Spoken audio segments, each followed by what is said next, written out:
Hola Jorge, estamos aquí con Jorge Guerrica Echevarría. Hola, ¿qué tal? ¿Cómo estáis? Muchas gracias por venir.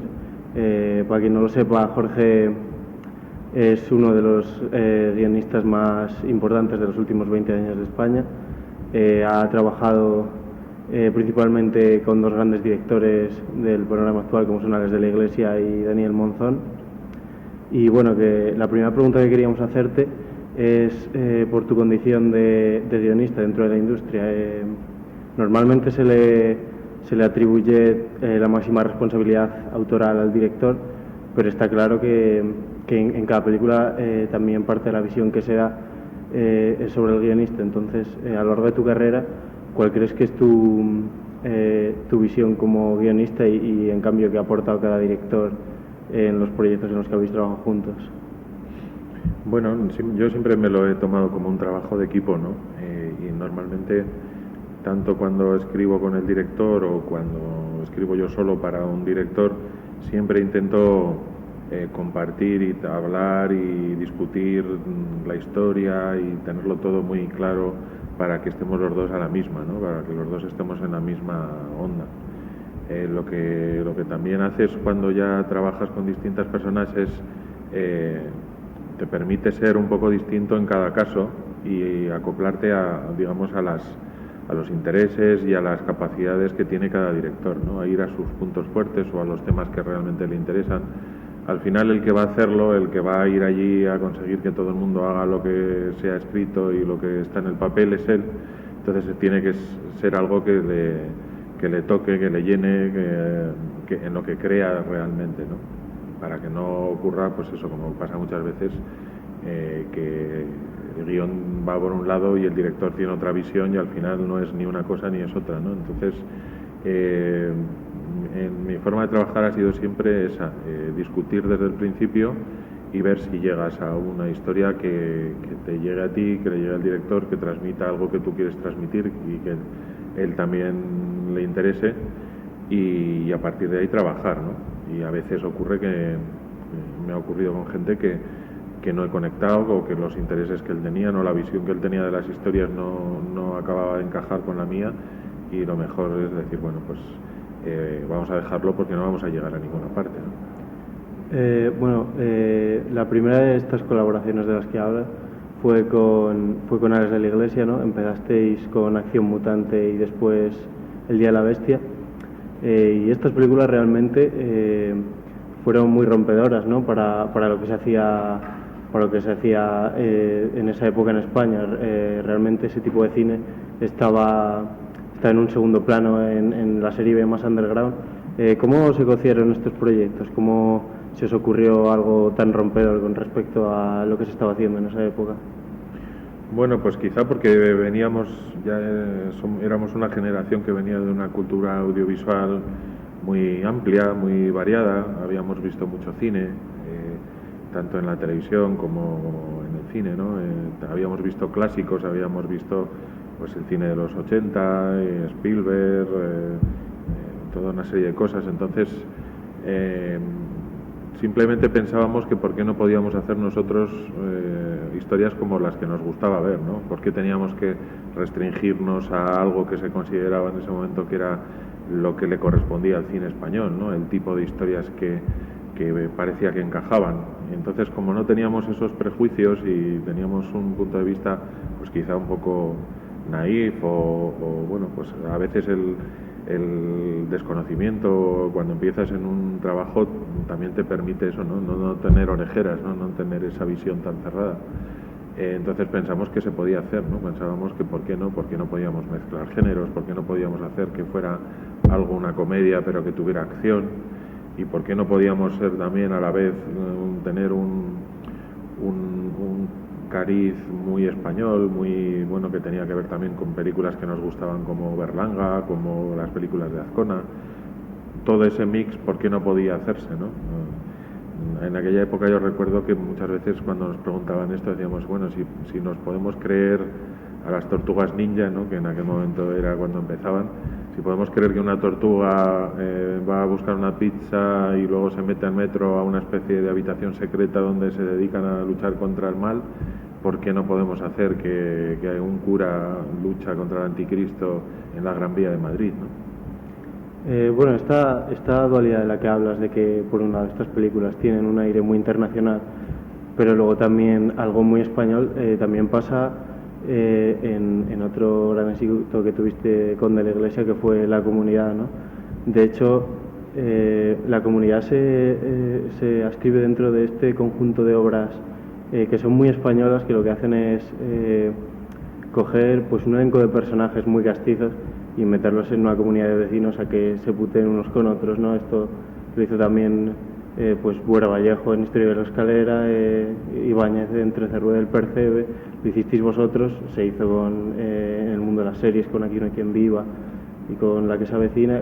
¿Por qué crees que esa constante dentro de la obra, de las obras de ficción españolas, que reflejan del mundo de lo español? Bueno, no sé por qué. La verdad es que no lo piensas así como pero visto como lo planteas, sí que es algo que se repite bastante, ¿no? Pero lo que dices quizás es que te permite, pues como se ve en Trece Rueda del Percebe, ¿no? Que es como te permite sacar a personajes muy diversos, que no tienen nada que ver con unos con otros, que están cerca unos de otros, pero a mí me gustaba mucho de Trece Rueda del Percebe esa mezcla, pero a la vez esa sensación de soledad de cada historia, ¿no? Era esa sensación tan curiosa de que estaban todos ahí, los veías juntos, el doctor loco estaba al lado de la señora de la pensión o tenía encima al moroso, pero cada uno vivía como aislado en su propia historia, ¿no? Una historia que además tenías que imaginarte a partir de una viñeta el resto, nunca sabías qué había cuando mirabas la puertita que había al fondo de la viñeta, ¿no? Entonces es una estructura que te permite eso, el jugar con muchos personajes, el jugar con el entrecruce de historias y te permite sobre todo además esos personajes muy castizos, muy de la calle, ¿no? Supongo que por eso es por lo que se repite, ¿no?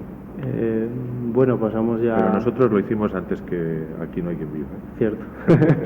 Y bueno, pasamos ya a tus trabajos con Daniel Monzón.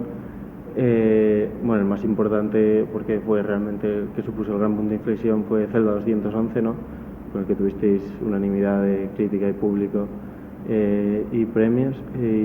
¿Cómo visteis ese gran punto de inflexión en tu carrera, ese gran éxito?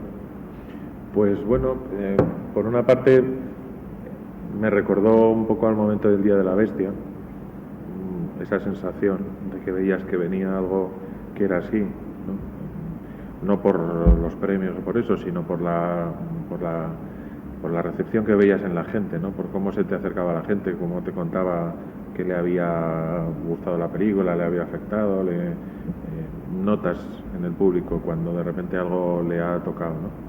Y en un público variado, en un público distinto.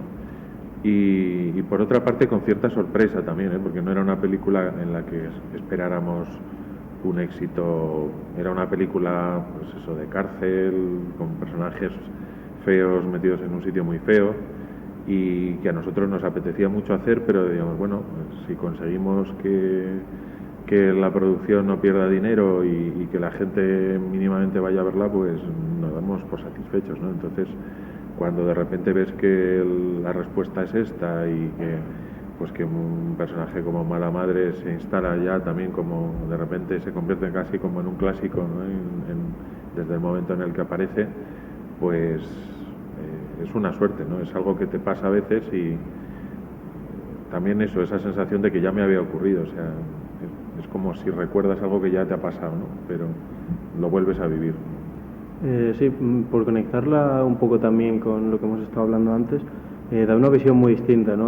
con respecto a la comunidad de sus personajes, porque mientras en la comunidad te enseñan unos personajes con esa maldad innata, realmente Cel 211 te habla justo de lo contrario, ¿no? El personaje principal empieza siendo honesto y son las circunstancias lo que le llevan a realmente ser un criminal.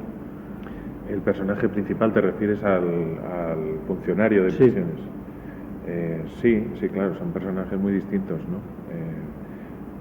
Yo creo que en ese caso el reto, lo lo que queríamos mostrar era precisamente eso, alguien con el que el público se podía identificar, alguien como cualquiera de nosotros, que no pertenece a ese mundo, que no pertenece a ese ambiente y que de repente por esa circunstancia tan especial se ve metido en medio de ese meollo, ¿no? Y como ese microcosmos que es la cárcel, que como algunos presos nos decían para explicar la cárcel, decían, la cárcel es como el mundo en MP3, ¿no? Donde hay de todo pero concentrado al máximo. Pues como ese sitio en un solo día puede volver a una persona, darle la vuelta por completo, ¿no? Bueno, pasamos ya a la última película que has firmado con Daniel Monzón, que se estrena este año, El Niño. Y bueno, lo primero que te queríamos preguntar sobre El Niño es que realmente recuerda inmediatamente a una obra como es The Wire en su segunda temporada. ¿Esta conexión es... ¿tuviste siempre presente la obra de David Simon o fue casualidad? No, la verdad es que conocía la segunda temporada y el mundo del puerto y todo eso, pero bueno, fue casualidad. La verdad es que nosotros teníamos un marco que era la bahía de Algeciras, que encontramos que era como el centro de toda la historia y de todo lo que queríamos contar, ese triángulo entre el Peñón, África y la bahía. Y al ir allí, bueno, descubrimos el puerto de Algeciras y alucinamos con las posibilidades que tenía y bueno, y con lo que nos contaban la propia policía en cuanto a que era un centro efectivamente donde se concentraba un tráfico, el verdadero tráfico, ¿no? El tráfico importante, ¿no? Entonces, bueno, decidimos que lo teníamos que aprovechar pero vamos, el paralelismo existe porque bueno, se trata de dos puertos, pero no va más allá, ¿no? Sí, de todas formas, y ya para terminar,